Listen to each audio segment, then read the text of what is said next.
Hey guys, we are Bugay Investment Group, and we're going to talk to you about what we do for flooring, appliances, and cabinetry, because those can be big returns on your investment in the kitchen and bathroom, and they can also be really expensive to put in. So we're going to talk about what we do. Well, on our the best way is to use what you got. And what I mean is, if you can paint the cabinetry you have in there, yeah, or that's a big one. Update the hardware, buy nice brushed nickel or oil bronze or whatever is popular at the moment. The hardware and the hinges, or make them soft close. If you can just do those little things to bring the cabinetry into this century, that's a cheap way to do it. You can do that with the countertops too. They've got this solution now that you can like paint on or something, that you use the countertop that is already there for mica, whatever, and you just like read the instructions and then do what it says, and then you have like a brand new looking countertop. It's the same service as those people that come in and redo, refinish, restore your old showers. They'll come in and they will just paint this polymer stuff over whatever is there, and it looks brand new and sparkly and white. And they can do exactly the same thing for cabinets, for countertops. So definitely. Or if you're handy yourself. Yeah, DIY. you can try it if you want. I wouldn't recommend the shower, but I'm not gonna ever do that. But that's just me. I'm not handy. So another flooring. Flooring. That's another question. Yeah. So it's always a big update, a big appeal. What flooring do I use? Where do I buy it? How much of it do I get? We shop for deals. I refuse to pay big box store prices. Yeah. I'm not going to go into Lowe's and pay whatever they are asking for the flooring. We found some of our flooring at a discounter store. It's a really cool store. It's called Ollie's. Yeah, shout out to Ollie's. So we ended up buying just a lot of it because it was a really good price and it was really high quality flooring.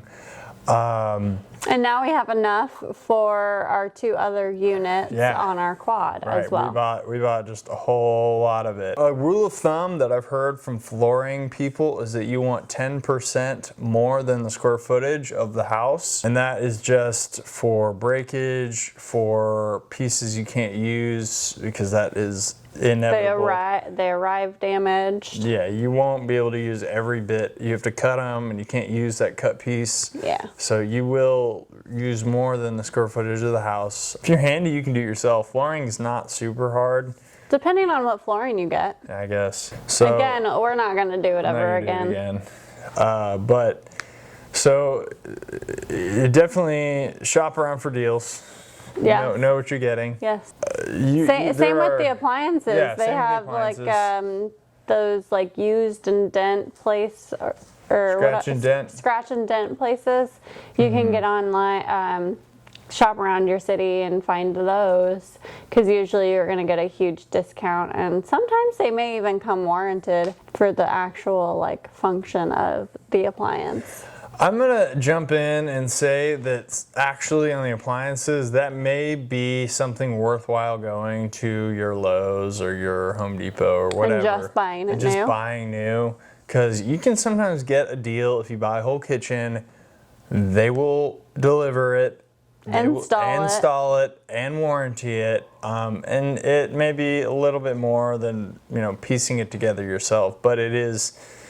At the end of the day, it's worth it, because it's not going to break. It's not. Yeah, you have to ask yourself if it's worth the headache to shop around and look for the deals, because that was the biggest thing with the appliances.